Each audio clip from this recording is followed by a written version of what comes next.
Sir, magandang lalaki pa rin po pala kayo hanggang ngayon. Alright. Ano klaseng announcer? Sa special events po ako, Kuya Willie, at hindi lamang yan, package deal pa po. Paano? Kasi po, ako na po yung nagbo-voice over, ako po yung nag-host, ako rin yung special guest. Ikaw na lahat. Lahat na.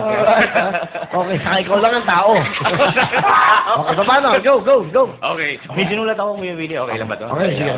Okay, and now, live from the ABS-CBN Team Kapamilya, proudly present the new Willie of Fortune. And now, ladies and gentlemen, please welcome the man himself, Mr. Willie Rebillionaire. Kailan nga, malinis. Alright, so ganun ka. Opo. Sa mga sa mga naging intro ka. Opo, yes, sir. Oh, ano pa? Yung mga mo, sir, bingo, ang galing. Yung kanina, kita mo naman ito, Opo. kapasi mo si Barangay Boy. Paano ka? Sa akin naman, sir, ginagawa ko naman po, nag-iiba yun. May marami po akong sanib sa katawan. Sige. Nagsi-60 boy, yun po yung valid talent ko po, sir. Anong talent mo? Ano po ako ng 60 voices, live on air. Aba, pakita mo na sa amin yan. Okay, talent mo. Opo, sir. Ito na po, si Mark M. Go, Mark! Bigyan mo na, Mark. Mami, mga ano siya. 60 voices po ito, ha? Mababang yan. Mark! Bali ngayon po, Kuya Willie, gagawin ko lang po muna yung kakuntian lang naman. Kasi pag kinumpleto ko yung baka konsumuhin natin yung buhay. Okay, hindi ba sa'yo pinaka-popular? Opo. Okay? Go, Mark M. And now, ladies and gentlemen, please welcome live on stage a man with 60 voices. Please welcome Mr. Mark M. And now, wala pong personal at kwentuhan lang. Ako po si Mark Logan. Meron akong kwento. Atin ito. Ngunit itong si Lola Keys ang hapon. Si Lola Keys sa bayhag. And now, ladies and gentlemen, please welcome Mayor Brad Lim. Ang kabataan, ang pag-asa ng bayan dito sa Maynila.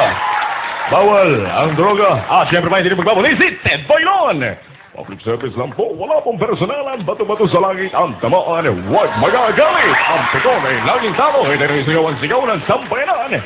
Hoy!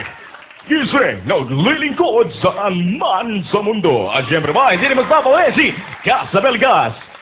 Sino at ano? Yan ang dapat na mga pakatutukan. Narito ang mga dokumentadong pagsisiyasat na nakalap ng ABS-CBN at ng ZOCO. Dito, hindi nagsisinungaling ang mga ebidensya. Ako po si Gas Sabelgas at ito ang Scene of the Crime.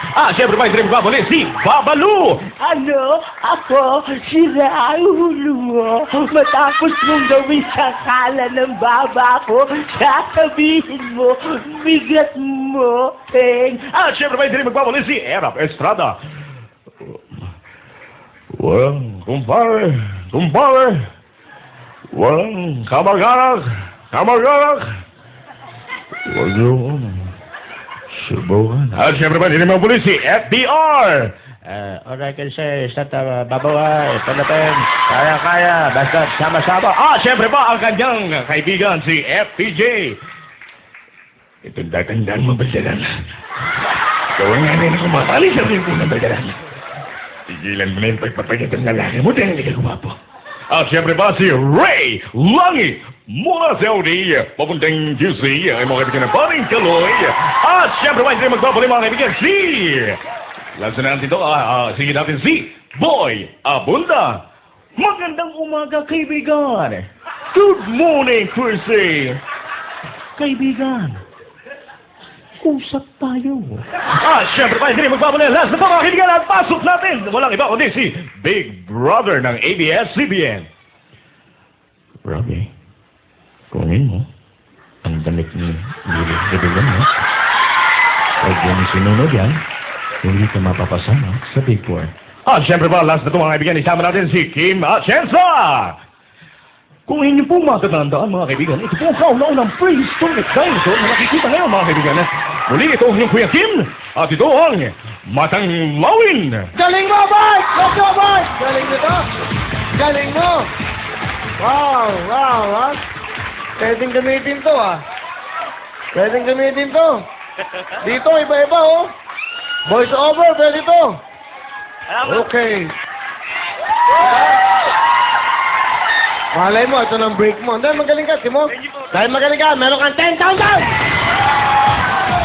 Alright! What a talent. Mark, good luck sa inyo.